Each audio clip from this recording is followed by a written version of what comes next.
Indian പ്രധാനമന്ത്രി നരേന്ദ്രമോദി ഇപ്പോൾ ജപ്പാനും ചൈനയൊക്കെ സന്ദർശിക്കുകയാണ്. ഈ ഒരു സന്ദർശനത്തിലൂടെ പുതിയ സഖ്യങ്ങൾ രൂപപ്പെടുമെന്ന് പറയുന്നു. ഇതുകൊണ്ടൊക്കെ ഇന്ത്യയുടെ ഇപ്പോഴത്തെ ഒരു പ്രതിസന്ധി മറികടക്കാൻ കഴിയുമോ? വളരെ പ്ലെയിൻ ആയിട്ടുള്ള ഒരു വർത്തമാനം ഷിബിലിയോട് പറഞ്ഞാൽ മറികടക്കാൻ കഴിയില്ല ഷിബിലി, അത് ബുദ്ധിമുട്ടാണ്.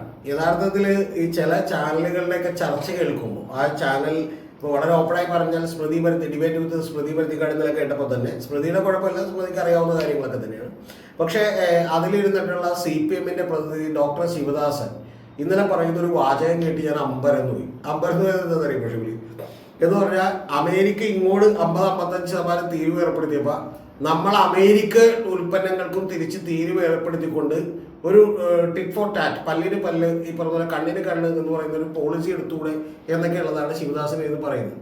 സത്യത്തിൽ ഇത് കേട്ടപ്പോൾ എനിക്ക് വലിയ സങ്കടം തോന്നി. കാരണം ഞാൻ വിചാരിച്ചത് ഇവർക്ക് കുറച്ചെങ്കിലും വെളിവ് വെച്ചിട്ടുണ്ടെന്നാണ്. എന്ന് പറഞ്ഞാൽ പണ്ട് ഇവർ കൈനറ്റിക് കോണ്ടക്റ്റിനെതിരെ സമരം ചെയ്തിട്ടുണ്ട്, പണ്ട് ഇവർ കമ്പ്യൂട്ടറിനെതിരെ സമരം ചെയ്തിട്ടുണ്ട്. ഒന്ന് ആലോചിച്ച് നോക്കി, ഇന്നൊക്കെ ആലോചിക്കുമ്പോൾ ശരിക്കും കമ്പ്യൂട്ടറിനെതിരെ സമരം ചെയ്തിരുന്നു എന്ന് പോലും പറയാൻ പഠിക്കും. എനിക്കിപ്പോഴും ഓർമ്മയുണ്ട് ഷിബിലി, ഞാൻ വൈറ്റിലെ ജംഗ്ഷനിൽ ഒരു പ്രസംഗം കേൾക്കാൻ വേണ്ടി നിൽക്കുകയാണ്. അന്ന് ശിവദാസ മേനോൻ എന്ന് പറയുന്ന ഒരു ധനമന്ത്രിയുണ്ട്. അപ്പോൾ അദ്ദേഹമാണ് അവിടെ വന്ന് പ്രസംഗിക്കുന്നത്. അപ്പോൾ അദ്ദേഹം ഈ പറയുന്ന പോലെ, അതുപോലെ വിശ്വനാഥ മേനോനോട് നേരത്തെ വന്നിട്ടുണ്ട്. അവരിൽ ആരാണെന്ന് എനിക്ക് ഓർമ്മയില്ല. അവർ പ്രസംഗിക്കുമ്പോൾ അവർ പറഞ്ഞേക്കുന്ന ഒരു കാര്യം, ശിവദാസ മേനോൻ പറഞ്ഞേക്കുന്ന ഒരു കാര്യം, ഞാൻ ഓഫീസിൽ കമ്പ്യൂട്ടർ വെച്ചപ്പോഴാണ് ഇതെത്ര സുഖകരമായ കാര്യമാണെന്ന് ആലോചിച്ചത് എന്നാണ് പറഞ്ഞേക്കുന്നത്. എന്ന് പറഞ്ഞാൽ ബാങ്കിലൊക്കെ കമ്പ്യൂട്ടർ വെക്കുന്നതിന് നേരത്തെ ഇവരെതിരായിരുന്നു. ആ വെളിവില്ലായ്മ ഇപ്പോഴും CPM തുടരുന്നു എന്നുള്ളതാണ് അർത്ഥം. ഇത് പറയുമ്പോൾ എൻ്റെ CPM സുഹൃത്തുക്കൾ എന്നോട് ക്ഷമിക്കണം, സത്യമായിട്ട് പറയണമെന്ന് നിർബന്ധമുള്ളതുകൊണ്ടാണ്. കാരണം നമുക്ക് ഇതൊന്നും എടുത്തു നോക്കും. ഒന്ന്, ഷിബിലി പറഞ്ഞ പോലെ ഇത് ഒരു കാരണവശാലും എന്ത് ചെയ്യില്ല, ഇത് ഇന്ത്യക്ക് ഈ ചൈന മാർക്കറ്റോ അല്ലെങ്കിൽ ജപ്പാനിലെ മാർക്കറ്റോ ഒക്കെ വെച്ചുകൊണ്ട് ചിലപ്പോൾ അതിൻ്റെ കണക്കുകളിലേക്കൊന്നും കിടക്കുന്നില്ല. എന്ന് പറഞ്ഞാൽ 5 ബില്യൻ്റെയും 15 ബില്യൻ്റെയും ഒക്കെ ചെറിയ ഡീലിങ്സ് ആണ് നമ്മൾ അവരായിട്ട് നടത്തുന്നത്. അവരായിട്ട് നടത്തുമ്പോൾ തന്നെ ഇപ്പം ചൈനയുടെയൊക്കെ പ്രത്യേകത എന്താണെന്ന് വെച്ചാൽ, ചൈനയൊക്കെ ഏത് രാജ്യവുമായിട്ടുള്ള ഡീലിങ്ങിൽ ചൈന അവർക്ക് നേട്ടമുണ്ടാക്കാനാണല്ലോ എല്ലാ രാജ്യങ്ങളും ശ്രമിക്കുക. അങ്ങനെ ചൈനയാണ് ലോകത്തിൽ ഏറ്റവും കൂടുതൽ നേട്ടം ഉണ്ടാക്കുന്നത്. എന്ന് പറഞ്ഞാൽ അവരുടെ എക്സ്പോർട്ടും അതുപോലെ തന്നെ ഇമ്പോർട്ടും തമ്മിലുള്ള വ്യത്യാസം എന്ന് പറഞ്ഞാൽ സർപ്ലസ്. ആ എക്സ്പോർട്ട് സർപ്ലസ് എന്ന് പറയുന്നത് ലോകത്തിന് 1 ട്രില്യൺ ആണ്. എന്ന് പറഞ്ഞാൽ $1 ട്രില്യൺ വരുമാനമാണ് അവർ എന്ത് ചെയ്യുന്നത്, എക്സ്പോർട്ട് ഇമ്പോർട്ട് തമ്മിലുള്ള അവരുടെ വ്യത്യാസം. അതായത് അവർ അത്രയും സാധനങ്ങൾ അവിടെ നിന്ന് എക്സ്പോർട്ട് ചെയ്യുന്ന ഒരു രാജ്യമാണ്. ഇനി ഇന്ത്യയുടെ ഏറ്റവും യഥാർത്ഥത്തിലുള്ള പ്രശ്നം എന്താ? ഇന്ത്യയുടെ പ്രശ്നം എന്ന് പറയുന്നത് ഷിബിലി, ഇപ്പൊ 86 കോടി രൂപയോളം വരുന്ന 86 ബില്യൺ വരുന്ന എക്സ്പോർട്ട് നമ്മൾ അങ്ങോട്ട് നടത്തുന്നുണ്ട്. നമ്മളൊരു 40 കോടി രൂപയുടെ ഇമ്പോർട്ട് ഇങ്ങോട്ട് നടത്തുന്നുണ്ട് എന്ന് പറഞ്ഞാൽ ഏതാണ്ട് ഇതിനടുത്ത്. അപ്പൊ അങ്ങനെ വരുമ്പോൾ യഥാർത്ഥത്തിൽ ഒരു 46 കോടി രൂപയുടെ ട്രേഡ് സർപ്ലസ് ഉണ്ട് നമുക്ക്. ഇന്ത്യക്ക് അങ്ങനെ ഏറ്റവും കൂടുതൽ ട്രേഡ് സർപ്ലസ് ഉള്ള, നമുക്ക് വിദേശ നാണ്യം നേടിത്തരുന്നത് എക്സ്പോർട്ടുകളുള്ളത് അമേരിക്കയായിട്ടാണ്. ബാക്കിയുള്ളതെല്ലാം ചെറിയ പാർട്ടികളാണ്. അപ്പൊ അമേരിക്കയിലേക്ക് അത്തരത്തിലുള്ള എക്സ്പോർട്ട് ഉണ്ട്. ഇനി ഇത് ഇപ്പൊ ഞാൻ പറഞ്ഞത് ട്രേഡ്, കമ്മോഡിറ്റീസ് ട്രേഡിന്റെ കാര്യം മാത്രമാണ് കേട്ടോ. ബാക്കി സർവീസ് സെക്ടറിൽ വേറൊരു 110-120 കോടിയുണ്ട്. മനസ്സിലായേ? 120 ക്രോസ് ഉണ്ട്. ആ 120 ബില്യൺ അതിനകത്ത് എന്ന് പറഞ്ഞാൽ ഒരു 200 ബില്യന്റെ പരിപാടിയാണത്. 200 ബില്യൺ എന്നൊക്കെ പറഞ്ഞാൽ നിങ്ങളൊന്ന് കാൽക്കുലേറ്റ് ചെയ്ത് നോക്കിയാൽ മതി. വലിയ എമൗണ്ട് ആണ്.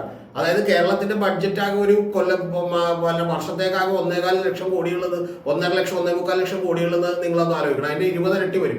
അപ്പൊ അത്തരത്തിൽ ഈ പറയുന്ന പോലെ 20-40 ഇരട്ടിയൊക്കെ വരും. അപ്പൊ അത്തരത്തിലുള്ള വലിയ തോതിലുള്ള ട്രേഡ് സർപ്ലസ് ആണ് ഇന്ത്യക്ക് കിട്ടിക്കൊണ്ടിരുന്നത്. ഇത് ഇന്ത്യ എവിടെ നിന്ന് നേടിയെടുക്കുമെന്ന് ചോദിച്ചാൽ അത് പരിപൂർണമായും നേടിയെടുക്കാൻ വളരെ വളരെ വളരെ ബുദ്ധിമുട്ടാണ്. കാരണം നമുക്കിപ്പോൾ ഇവിടെ നിന്ന് എക്സ്പോർട്ട് ചെയ്യുന്ന ചെമ്മീൻ, ഒരു ഉദാഹരണം ഞാൻ പറയും, ഇപ്പോൾ എക്സ്പോർട്ട് ചെയ്യുന്ന ചെമ്മീൻ, ഈ ചെമ്മീൻ നേരെ എന്ത് ചെയ്യാൻ പറ്റില്ല ഷിബില, ചൈനക്ക് കയറ്റുമതി ചെയ്യാൻ പറ്റില്ല. കാരണം എന്താ, ചൈന സമ്പന്ന രാഷ്ട്രമാണ് എന്നൊക്കെ പറഞ്ഞാൽ പോലും അമേരിക്കയുടെ അത്ര സമ്പന്നമായ രാഷ്ട്രമല്ല.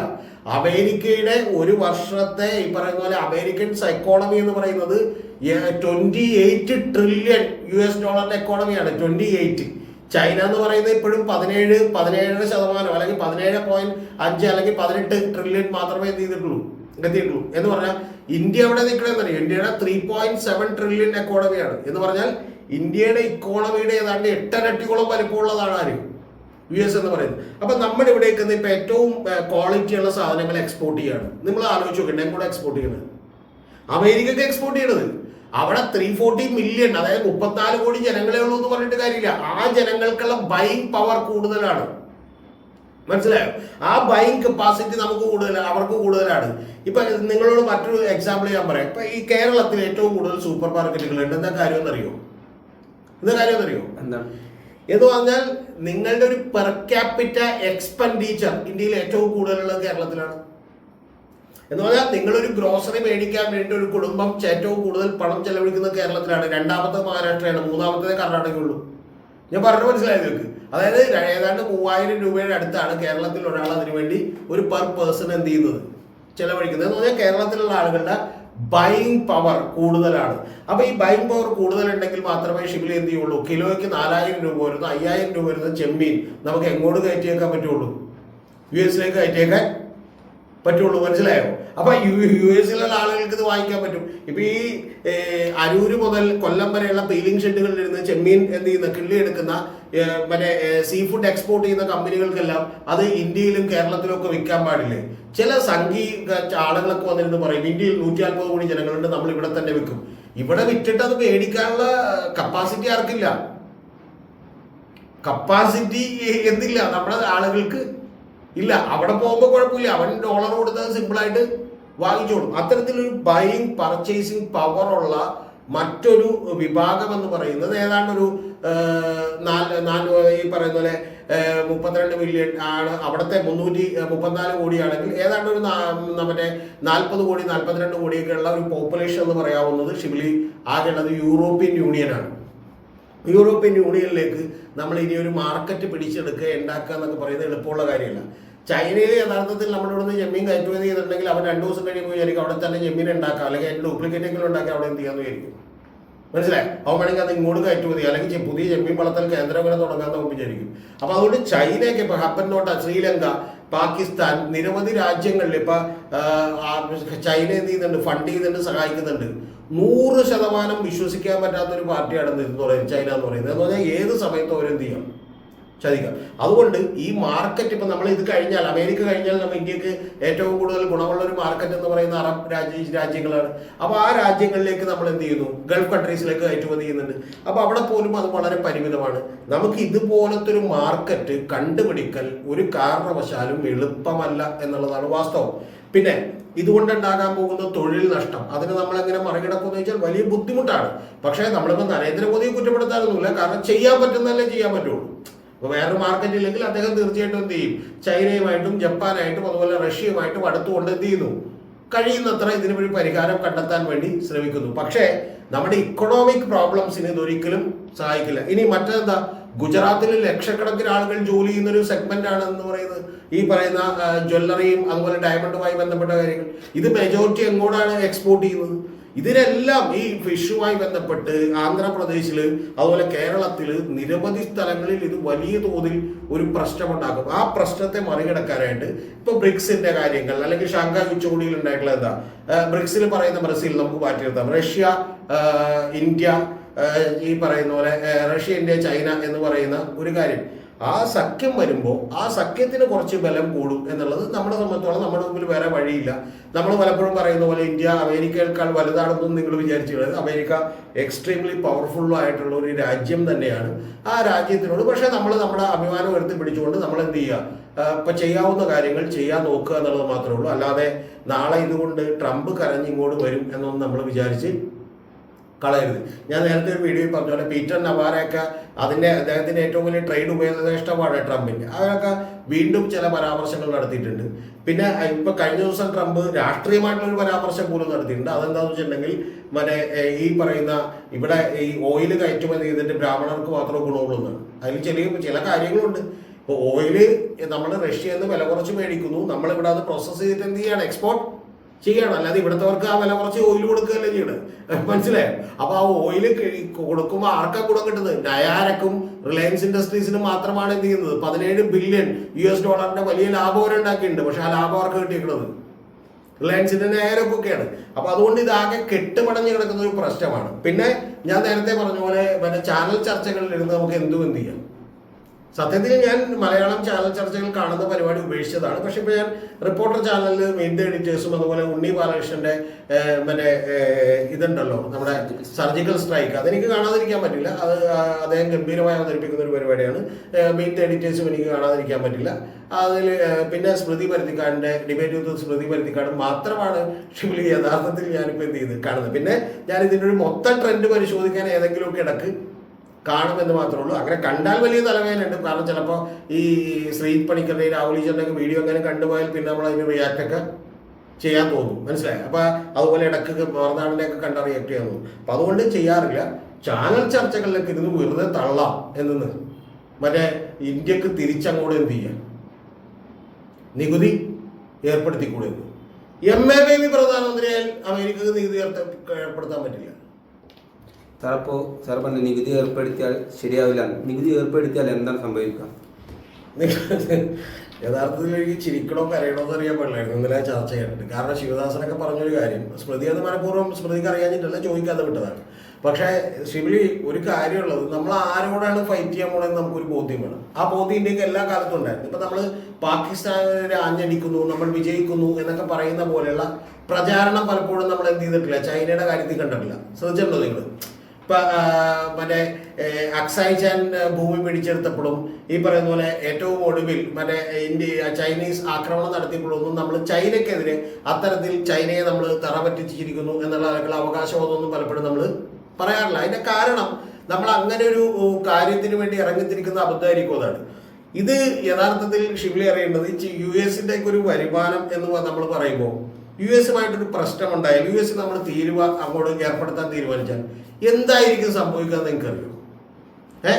നമ്മുടെ ബാംഗ്ലൂർ, ഹൈദരാബാദ്, ട്രിവാൻഡ്രം ടെക്നോ പാർക്ക്, ഈ പറയുന്ന സ്ഥലങ്ങളൊക്കെ എന്ത് ചെയ്യും ഷിബിലി? നിലംപൊത്തും. ടൗണുകൾ എന്ത് ചെയ്യും? വലിയ ടൗണുകൾ, സിറ്റികൾ ഇന്ത്യയിൽ ഇല്ലാതാവും. ഞാൻ ചെറിയൊരു കണക്ക് ഷിബിലിയോട് പറയാം. അതായത് ഇന്ത്യയിലെ ഇപ്പം ടാറ്റ, നമ്മളൊരു എക്സാമ്പിൾ മാത്രം എടുത്താൽ ടാറ്റ ഗ്രൂപ്പ് ഉണ്ടല്ലോ. ടാറ്റ ഗ്രൂപ്പിന്റെ റവന്യൂ എത്രയെന്ന് അറിയുന്നത് നിങ്ങൾക്ക്? 15.34 ലക്ഷം കോടി രൂപയാണ്. 15.34 ലക്ഷം കോടി രൂപ എന്ന് പറഞ്ഞാൽ US ഡോളറിൽ പറഞ്ഞാൽ 1.84 ബില്യൺ വരും. ഈ 1.84 ബില്യൺ റവന്യൂവിൽ 45% കോൺട്രിബ്യൂട്ട് ചെയ്യുന്ന ആരാന്നറിയാം? ഒറ്റ കമ്പനിയാണ്. നേരത്തെ അത് 65%, അത് TCS ആണ്. ടാറ്റ കൺസൾട്ടൻസി സർവീസ് എന്ന് പറഞ്ഞ കമ്പനിയാണ്.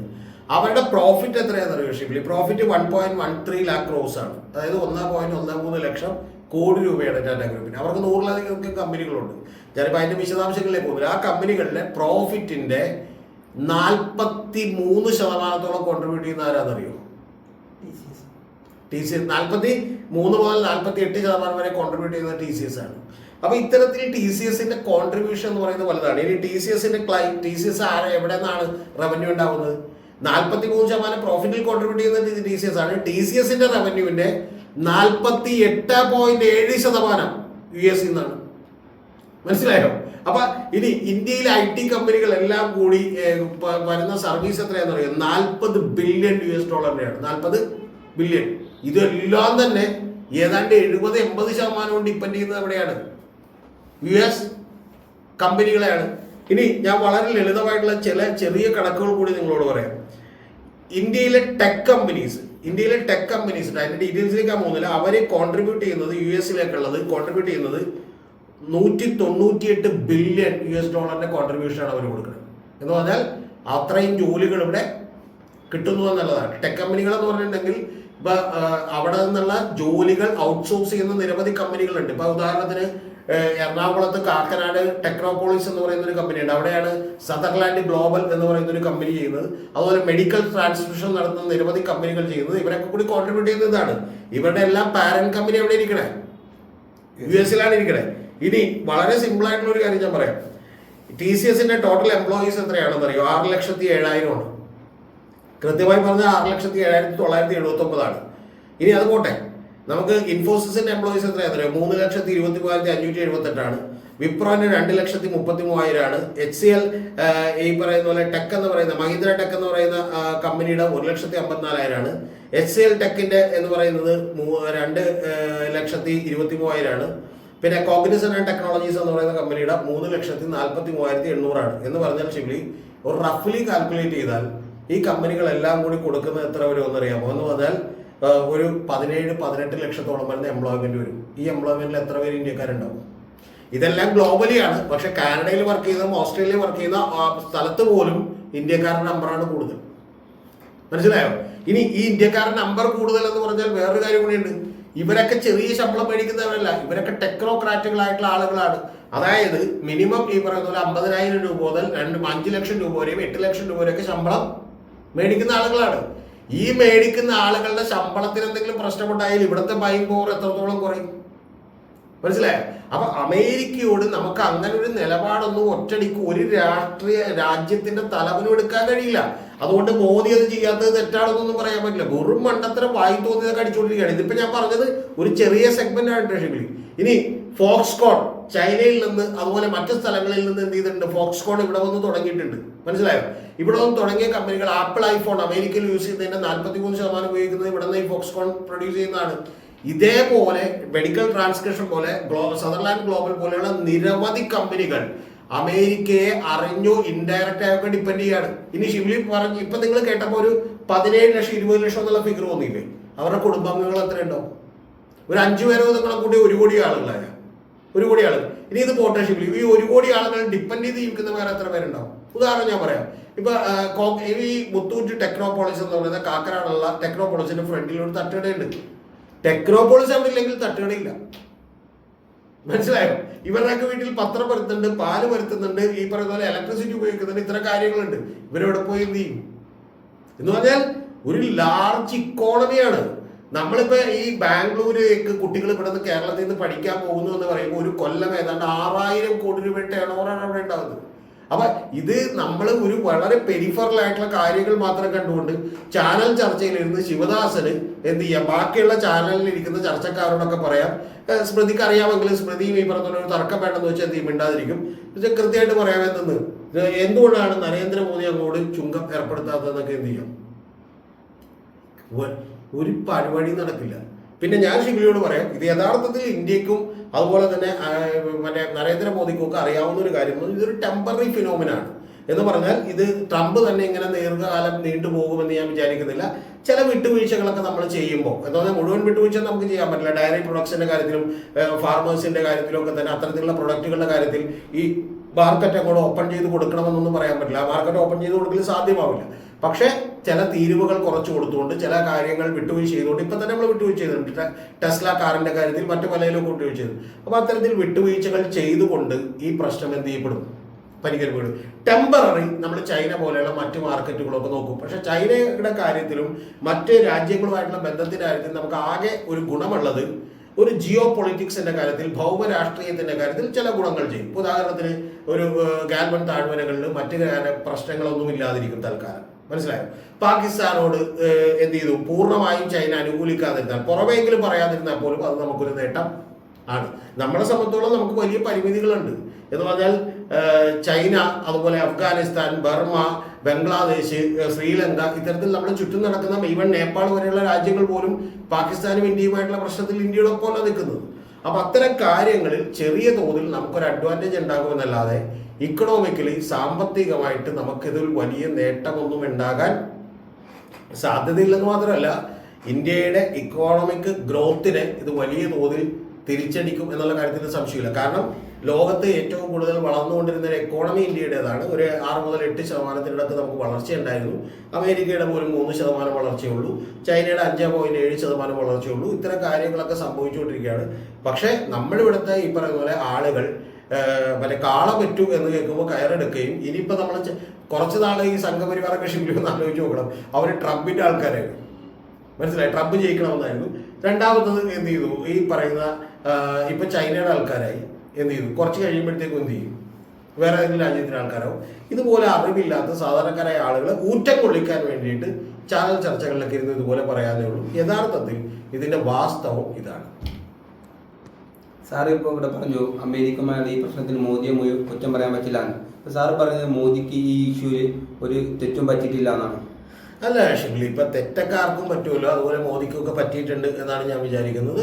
എന്നേക്കാൾ മുമ്പേ അത് നരേന്ദ്രമോദി തിരിച്ചറിഞ്ഞിട്ടുണ്ട് എന്നുമാണ് ഞാൻ വിചാരിക്കുന്നത്. അതിന്റെ പ്രധാനപ്പെട്ട തെറ്റെന്ന് പറയുന്നത്, നമ്മളിപ്പോൾ ഒരു അമേരിക്കയുമായിട്ടോ അല്ലെങ്കിൽ അമേരിക്കയുമായി കാലങ്ങളായിട്ട് നമുക്ക് നല്ല ബന്ധമുണ്ടായിരുന്നു. മുംബൈ അറ്റാക്ക് നടന്നപ്പോൾ നമുക്ക് തിരിച്ചടിക്കാനുള്ള സ്വാതന്ത്ര്യമുണ്ട്, India has a right to defence എന്ന് പറഞ്ഞത് ഒബാമയൊക്കെയാണ്. അപ്പോൾ അത്തരത്തിൽ പല ആക്രമണങ്ങളിലും അമേരിക്ക നമ്മളോടൊപ്പം നിന്നിട്ടുണ്ട്. പക്ഷേ എല്ലാ രാജ്യങ്ങളും ഇതുപോലെ എതിരായിരുന്ന ഒരു അവസ്ഥയൊക്കെ അപൂർവമായിട്ട് നമുക്ക് ഉണ്ടായിട്ടുള്ളൂ.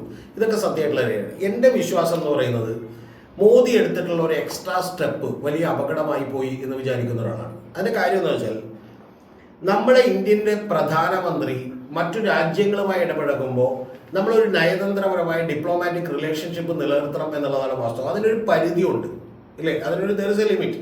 അല്ലാതെ ഒരു കാരണവശാലും നമ്മൾ ആരുടെയും തോളത്തി ഒന്നും കൈയിടാറില്ല. നരേന്ദ്രമോദി ചെയ്തിട്ടുള്ള ഏറ്റവും വലിയ മിസ്റ്റേക്ക് എന്ന് പറയുന്നത് കുറച്ച് ഓവറായിട്ട് അടുത്തു പോയി. നമ്മളിപ്പോൾ നാട്ടുപുറത്തൊക്കെ പറയുമല്ലോ, ഒരു പരിധി വരെ ബന്ധം സൂക്ഷിച്ചാൽ നിലനിൽക്കും. നമ്മൾ ഓവറായിട്ട് അങ്ങോട്ട് ക്ലോസ് ആയാൽ പിന്നെ എന്ത് ചെയ്യും, മുടക്കാം എന്ന് പറയുന്നൊരു കാര്യമില്ല. നരേന്ദ്രമോദിക്ക് പറ്റിയ ഏറ്റവും വലിയ മിസ്റ്റേക്ക്, അല്ലെങ്കിൽ ഇന്ത്യൻ പ്രധാനമന്ത്രി എന്നുള്ളതൊക്കെ അദ്ദേഹം ചെയ്യരുതായിരുന്നു എന്ന് ഞാൻ വിചാരിക്കുന്ന കാര്യം എന്ന് പറയുന്നത്, ഹൗഡി മോഡി പോലുള്ള പരിപാടികൾ നടത്തിക്കൊണ്ട് അബ് കി ബാർ ട്രംപ് സർക്കാർ എന്ന് പറയുന്ന മുദ്രാവാക്യം അദ്ദേഹം ഉയർത്തിയതാണ്. ഇന്ത്യയിൽ നരേന്ദ്രമോദിക്ക് എന്ത് ചെയ്യാം, അബ് കി ബാർ 400 പാർ, ഇത്തവണ 400 കടക്കും എന്നൊക്കെ നമുക്ക് എന്ത് ചെയ്യാം പറയാം. വേണമെങ്കിൽ 420 എത്തുമെന്ന് പറയാം, വേണമെങ്കിൽ 540 എത്തുമെന്നൊക്കെ നമുക്ക് എന്ത് ചെയ്യാം പറയാം. പക്ഷെ അതൊന്നും തെറ്റില്ല. പക്ഷെ അതേപോലെ തന്നെ മറ്റൊരു രാഷ്ട്രത്തിൻ്റെ ഒരു പൊളിറ്റിക്സിലേക്ക്, രാഷ്ട്രീയത്തിലേക്ക് നമ്മൾ ഇടപഴകുക എന്നൊക്കെ പറയുന്നത് അങ്ങേയറ്റം തെറ്റായിട്ടുള്ളൊരു കാര്യമാണ്. മറ്റേതെങ്കിലും പ്രധാനമന്ത്രി ചെയ്തിട്ടുണ്ട് എന്ന് ഞാൻ വിചാരിക്കുന്നില്ല. നമ്മളൊരു ഈ പറയുന്ന പോലെ ഒരു ഡിസ്റ്റൻസ് കീപ്പ് ചെയ്തിട്ടുള്ള റിലേഷൻഷിപ്പാണ് എല്ലാവരും ഉണ്ടായിരുന്നത്. അതുകൊണ്ട് തന്നെ നമുക്ക് ഇൻഡിപെൻഡൻ്റ് ആയിട്ടുള്ള നിലപാടുകൾ എടുക്കാൻ കഴിഞ്ഞിരുന്നു. പക്ഷെ അത് കൈവിട്ട് പോയതിൻ്റെ ഒരു പ്രത്യാഘാതം കൂടിയാണിത്.